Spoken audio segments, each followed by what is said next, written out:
Je crois aux forces de l'esprit. Bonsoir et bienvenue pour votre rendez-vous des opinions. L'imagination au pouvoir, célèbre slogan de la révolution culturelle avortée de mai 68, peut résonner lorsque l'on parle de protection de notre environnement. Et justement, la question du soir, la croissance verte, mirage ou miracle, nous en débattons avec la journaliste Caroline Ettori et le comédien militant environnemental Pierre-Laurent Santelli, suivi du décryptage, comme chaque soir, avec Marie-Josée Arrigui-Landigne et Xavier Affre. Caroline Ettori, journaliste pour Parole de Corse, Pierre-Laurent Santelli, comédien, militant pour la cause environnementale et pour la préservation de notre environnement naturel. Bonsoir à vous deux. Bonsoir. Bonsoir. Réchauffement climatique, ressources naturelles en danger. À l'horizon 2050, il s'agira de nourrir près de 9 milliards d'êtres humains avec parallèlement une super production des déchets. Est-il temps d'imaginer un nouveau monde comme le suggère Stéphane Tisseron dans son édito de la revue Éléphant consacré à l'environnement? Caroline. Oui, alors certainement. Mais vous parlez de 2050. 2050, c'est loin, par définition. Oui. Hein, on est d'accord. Donc, on est obligé de se projeter et on parle de générations futures, ce qui, par définition, là encore, ne nous touche pas directement. S'agissant également des changements climatiques, ils sont loin dans l'espace, parce qu'on imagine que ça se passe toujours dans un petit archipel en plein milieu de l'océan, sauf que le changement climatique, il se passe aussi ici. Et puis aussi, il y a le fait d'une mémoire sélective où on ne relie que les phénomènes de même nature entre eux, c'est-à-dire qu'on va comparer une canicule à une autre canicule, une inondation à une autre inondation, sans tenir compte de l'image globale. Le vrai baromètre du changement, il est celui-ci. Donc tout ça, tous ces freins font que le changement, il n'est pas pour tout de suite non plus, quoi. Il faut l'imaginer, non pas dans 50, 60 ans, mais dès à présent, Pierre-Laurent.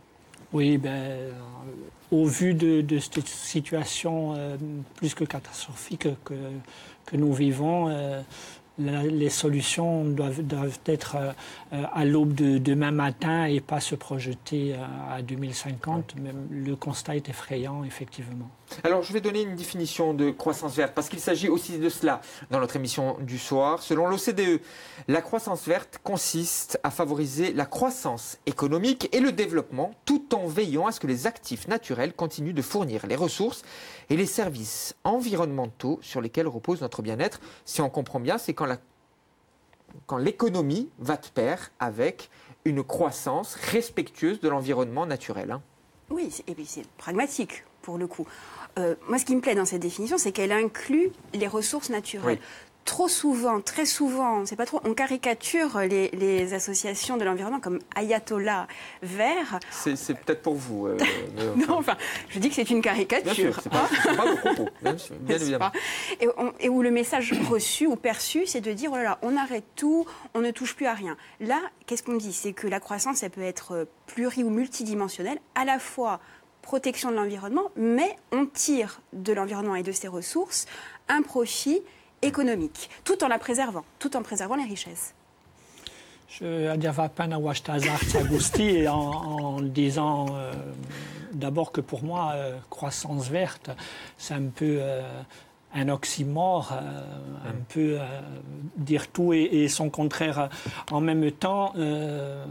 Je veux le ramener à un concept un peu marketing, une sorte de recyclage des industries. Une fois qu'on choisit justement les industries les plus polluantes pour continuer à perdurer, à faire perdurer dans une sorte de mutation en fait, hein, une sorte de greenwashing, de bio-lessivage qui fait qu'elles font perdurer ce système en mutant, sans changer fondamentalement leur conception de la société et du système, mais seulement en s'adaptant, comme elles ont toujours fait depuis des siècles. Du vernis pour les grosses entreprises du CAC 40 notamment, c'est ça? Voilà, notamment, et puis dire aussi qu'on part sur un postulat qui est faux. C'est pas d'une crise de l'énergie dont on doit parler, mais d'une crise de la consommation. Donc il faut faut revoir complètement le modèle de société et arrêter avec cette surconsommation. Alors revoir complètement les modèles de société pour Pierre-Laurent Santel et de fait revoir totalement le modèle de développement des sociétés contemporaines. Quelques mots de l'économiste Alain Grandjean qui est spécialiste des politiques de développement durable. C'est un économiste qui est fortement consulté et régulièrement consulté par l'ensemble des ministres qui sont passés par le ministère de l'Environnement ou le ministère du Développement durable, au choix. Il dit ceci: dans une première phase, la croissance du PIB s'accompagne en général de progrès social et de mise à mal de l'environnement. Une première phase. Dans une deuxième phase, des sociétés plus développées réussissent à contenir les nuisances environnementales. Et enfin, troisième phase, apparition des nuisances globales comme le dérèglement climatique. En somme, la troisième phase est la résultante du développement économique qui n'a pas pour objectif de préserver l'environnement, même s'il y a une prise de conscience collective. C'est ce qu'il dit en tout cas. Ça rejoint ce que vous dites. Oui. Même si on peut fondre en les trois phases et on voit qu'actuellement on en est, puisqu'il y a une régénérescence permanente du système qui fait qu'il n'y a jamais d'arrêt en fait. Et on est toujours dans cette fuite en avant de cette croissance. Et il est illusoire de penser que dès lors qu'on parle de croissance, qu'il n'y a pas d'impact sur la biosphère. Donc fatalement, on est toujours dans cette contrainte très forte et voilà. C'est indicible, c'est ça va de pair forcément. Ben forcément, voilà, il y a vraiment une vraie perversion, un contournement fait par ces entreprises qui préfèrent de fait s'inscrire dans cette logique de contournement de compensation au travers de cette croissance verte, plutôt que d'avoir à subir toutes les contraintes environnementales mais aussi sociales, puisque les deux vont de pair, on ne peut pas les dissocier. Moi je trouve que c'est de la même manière que les ayatollahs verts c'était caricatural, autant je trouve qu'opposer systématiquement l'économie à l'environnement, c'est tout aussi caricatural. La croissance verte, c'est pas forcément de la compensation, c'est comment tirer les profits économiques des ressources naturelles. Et ce que dit Alain Grandjean, moi j'ai presque envie de dire, j'espère qu'il y ait une quatrième phase, qu'on s'en sorte un petit peu, parce que sinon c'est assez catastrophique. Et il dit, pour la transition énergétique et pour la croissance verte, il faut plus décroître les énergies fossiles, donc le pétrole, le carbone ou le gaz, qu'augmenter presque la ressource d'énergie renouvelable. Sauf que le problème, c'est qu'on s'attaque à des intérêts économiques qui sont gigantesques et que ce ne sont pas les Grenelles de l'environnement 1 et 2, la COP 21 ou 22, l'accord sur le climat de Paris, qui représentent des mesurettes vis-à-vis de l'enjeu environnemental.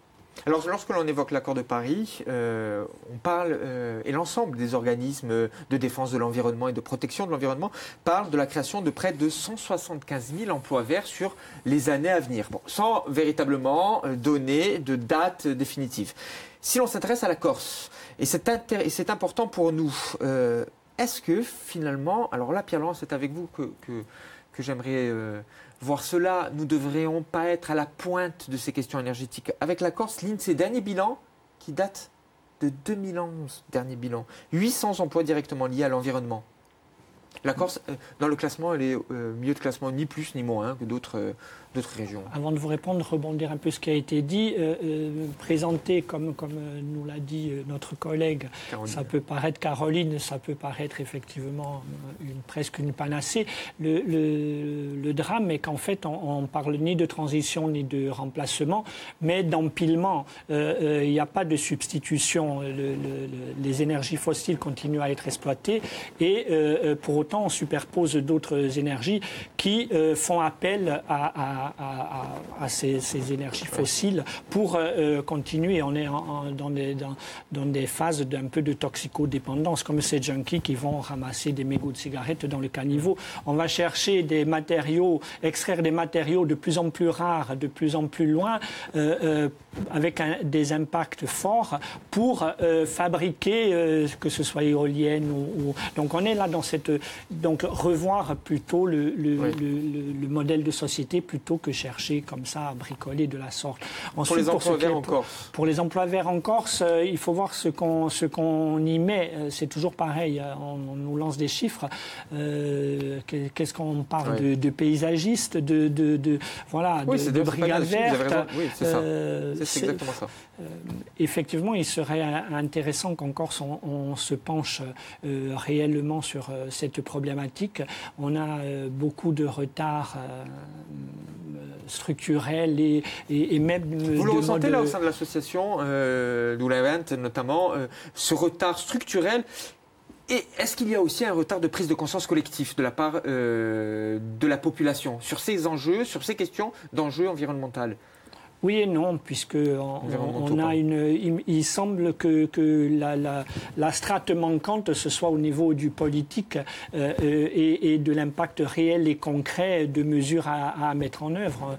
Pour les déchets, on est plus dans une configuration de trafic que de traitement. On attend une structure publique de gestion qui maîtriserait la chaîne de A jusqu'à Z. Malheureusement, on fait perdurer un système qui est complètement gangréné et on s'interroge pourquoi. Et le développement durable, c'est aussi l'homme au cœur des préoccupations, l'humain au cœur des préoccupations, l'humain comme levier d'action en faveur de la protection de notre environnement. À Ajaccio, il y a un exemple, l'exemple des écoquartiers, notamment dans un quartier populaire, le quartier des Cannes, avec la mise en place d'un circuit court où les habitants cultivent un jardin commun. Selon vous, est-ce que cela va dans le sens... Alors, croissance verte, j'ai bien compris, Pierre-Laurent, que cet oxymore, comme vous l'avez dit, ne vous convient pas parfaitement, mais est-ce que cela va dans le sens d'un collectivisme, ou en tout cas d'une volonté de, ensemble, faire preuve d'actes militants ? Je crois que le maître mot est lancé. Il faut vraiment une réappropriation du commun. Hugo Moon, qui a rythmé la société corse depuis des siècles et qui malheureusement a disparu. Effectivement, il faut s'orienter vers ce genre de pensée et les mettre en œuvre. Malheureusement, on parle de cet écoquartier. On va voir un exemple. Normalement, on devrait avoir une photo de l'écoquartier. Sur les Cannes, c'est non seulement un impact économique pour les habitants, mais aussi de recréer du lien social et de s'inscrire également dans un autre mode de pensée sociétal. Et c'est ça qui est intéressant aussi. Malheureusement, par exemple, sur Bastia, les quartiers sud, entre les HLM, c'est des friches laissées aux épaves de voitures, alors que les anciennes zones maraîchères comme Aliane sont livrées aux pelleteuses pour en faire de plus en plus de construction. Donc il y a là une distorsion. Sarre, les Cannes, si on met en parallèle, voilà. Caroline, l'exemple des écoquartiers, les habitants unis pour à la fois préserver et à la fois favoriser les circuits courts, c'est ça l'exemple. Ouais. C'est l'humain au cœur de la politique environnementale. Oui, et puis ça fait aussi... le citoyen, pardon. Et puis ça fait aussi partie de la politique de repenser la ville. Le problème, c'est que pour un écoquartier, combien de centaines de milliers ou de dizaines de milliers d'hectares dédiés à la cité, aux cités ou aux centres commerciaux mastodontes qui jouxtent généralement ces écoquartiers ou qui jouxtent ces écoquartiers. Alors, faut préjuger de rien. Peut-être que ces superstructures auront des politiques vertes très volontaristes avec la gestion des déchets, la production d'énergie, etc. Je ne sais pas, je pose la question, peut-être, mais voilà, le problème, il est là. C'est que, est-ce qu'un écoquartier va servir d'alibi pour tout ce qui se construit ailleurs ? Et c'est un modèle qui est devenu obsolète, qu'on a importé, qui est obsolète de la vie de tous, c'est-à-dire les urbanistes, les politiques et les économistes. La croissance verte, mirage ou miracle, c'est notre thème, c'est la question du soir, pendant le 20h. 40 secondes pour répondre à cette question. Pour résumer ce que vous avez dit, vos argumentaires, évidemment. Caroline, c'est avec vous que je commence. Allez. Alors pour l'instant, moi, je dirais que c'est un mirage, on l'a vu. Il faut vraiment une volonté politique forte pour s'imposer face aux intérêts économiques. Et moi, j'aimerais parler de l'horloge de la fin du monde. Elle a été créée en 1947 pour symboliser la menace à l'époque nucléaire qui pesait sur l'humanité. Et en 2012, en fait, la menace a changé de nature et on parle maintenant de catastrophe climatique qui pèse sur l'humanité. Et les aiguilles ont été remontées à 5 minutes avant minuit, c'est-à-dire 5 minutes avant la fin du monde. Donc il serait bon de se dépêcher un petit peu. Voilà. Il serait bon de se dépêcher un petit peu. Hâtez-vous, hâtons-nous finalement. La croissance verte, mirage ou miracle, Pierre-Laurent? Posé comme ça, on va dire miracle, parce que c'est une problématique d'échelle. Les énergies renouvelables représentent 1% de la production d'énergie dans le monde actuellement. C'est une problématique d'échelle comme pour les écoquartiers et le reste. Je pense qu'il faut, au lieu de croissance verte, parlons de capitalisme vert. C'est bien d'un système politique, économique qu'il faut repenser complètement, sinon tout le reste est illusoire. C'est la recherche de nouveaux marchés plutôt qu'une réelle volonté d'impacter sur ce système de prédation, de surconsommation, de consumérisme, de ce leurre, on l'a bien compris. Merci à vous deux pour cette première partie, pour ces échanges autour de cette question, croissance verte, mirage ou miracle. Poursuivons avec notre décryptage. Quand les fictions exprime une prise de conscience collective de la crainte d'un avenir environnemental sombre à la volonté de protection des richesses naturelles, c'est notre décryptage culture. Nous avons rejoint Marie-Josée Arrigui-Landini, éditrice et journaliste, et Xavier Affre, cinéphile et historien. Bonsoir à vous deux. Bonsoir Philippe.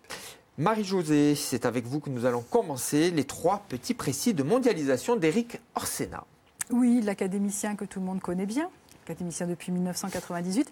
Ça m'a intéressé. En 2006, il a fait son premier petit précis de mondialisation qui s'appelle Voyage au pays du coton. En 2008, L'avenir de l'eau. Et en 2012, Sur la route du papier. Alors, évidemment, ces voyages l'ont vraiment conduit dans de véritables voyages aux 4 coins de la planète. Et ce qui est intéressant, il y en a un en préparation, un 4e qui sera sur la mer. Mais ce qui est intéressant dans celui-là, c'est justement, il parle de matières premières ou de matières qui sont communes à tout le monde et qui sont plus ou moins soumises à la mondialisation. Alors, moi, j'ai bien aimé donc l'histoire du coton, qui est quand même assez intéressante et qui l'a conduit au Mali, aux États-Unis, au Brésil, en Égypte, en Ouzbékistan, en Chine et en France. Et en suivant petit à petit ces voyages, on se rend compte déjà qu'il n'y a pas un coton, mais des cotons. Il y a des cotons tout à fait différents dans le monde et qu'ils n'ont pas, en fonction de la manière dont ils sont cultivés, les mêmes impacts économiques, sociaux et environnementaux. Alors, il part d'abord au Mali. On a évidemment tous entendu parler du Mali parce que la politique coloniale de la France, parce qu'il s'agit bien de ça, je ne dis pas les mots pour provoquer, mais il s'agit bien de ça, ça a été de développer la culture intensive du coton, mais au détriment de cultures vivrières. Donc le Mali a été complètement dépendant des cours du coton.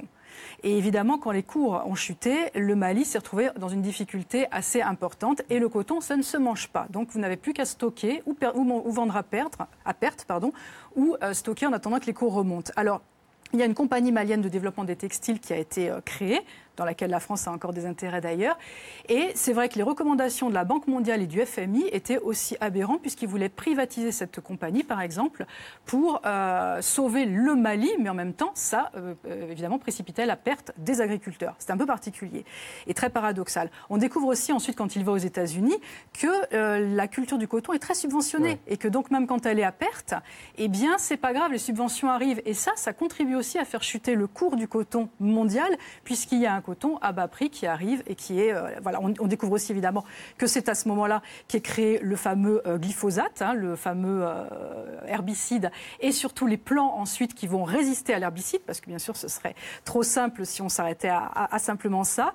On découvre au Brésil que les cultures... Il n'y a pas de limite foncière au champ de culture des grands producteurs de coton, donc ils continuent à avancer et ils continuent à déforester et à couper évidemment les arbres de cette fameuse forêt amazonienne qui est un poumon mondial, mais qui appartient bel et bien au Brésil, et on n'a rien à dire sur cette manière de faire. En Égypte, on s'aperçoit que le coton est très qualitatif, mais justement, on est plutôt sur des produits bas prix, donc il est plus ou moins délaissé. Et en Ouzbékistan, on se rend compte de cette catastrophe écologique extraordinaire qui a conduit quand même à l'assèchement de la mer d'Aral. C'est quand même pas rien, c'est quelque chose qui est vraiment épouvantable. Et puis ensuite, on revient en Chine et en France pour venir sur les pays où la transformation est faite. Et on se rend compte que quand même le consommateur que nous sommes, parce qu'en bout de chaîne, c'est quand même nous, va pratiquement toujours privilégier le bas prix, quitte à créer du chômage dans son propre pays. Alors, ce qui est intéressant aussi dans la trilogie d'Orsena, c'est qu'il montre que la question environnementale est évidemment une question de géopolitique, essentiellement. Et de géopolitique en rupture, ça, je pense que ça va vous faire plaisir, parce qu'on est quoi, ce que vous nous avez dit dans la première partie, en rupture avec le libéralisme exacerbé, le libéralisme économique, j'entends bien. Pardon. Non, mais j'ai senti que quand je dis, si vous voulez... Vous avez perdu sur Quand j'ai dit libéralisme exacerbé, j'ai bien senti que Pierre-Laurent était heureux de ces mots.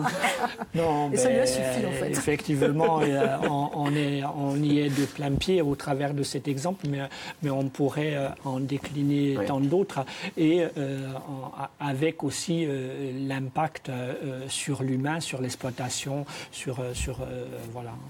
L'Ouzbékistan, Tout par va de exemple, pair. toutes les cultures sont faites à la main par des gens de 10 à 25 ans. Donc les enfants sont dans les champs. Au Mali, c'est des cultures aussi familiales, donc les enfants sont dans les champs. Voilà, il y a toujours aussi parfois un revers à la médaille et un côté qui nous choque à certains endroits, qui va être celui de la pollution et d'autres sur l'exploitation, sur le respect du travail, la rémunération du travail.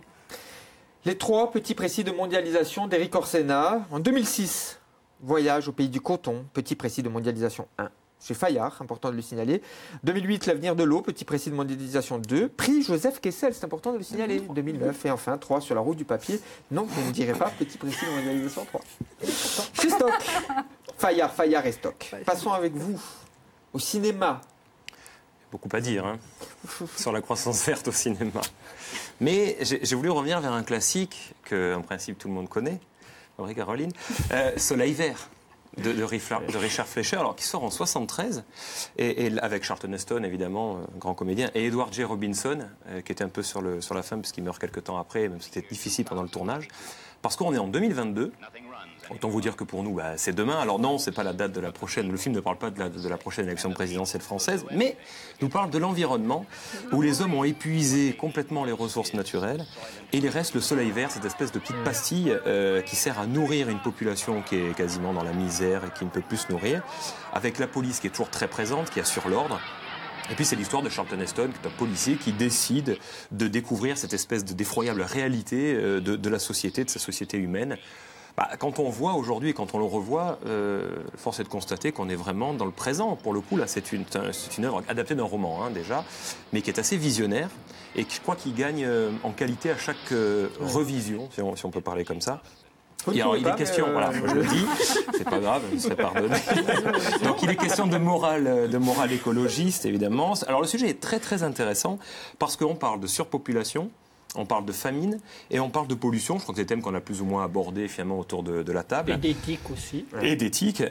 On se pose des questions sur la destruction, c'est la grande peur du film, qui est en cela différent d'ailleurs du livre d'origine, c'est que c'est la grande peur de la destruction de l'environnement. Donc ce sont des questions finalement qu'on se pose aujourd'hui avec un peu de décalage. La raréfaction des matières premières aussi, dont vous parliez tout à l'heure. Voilà, et la pollution est le thème central.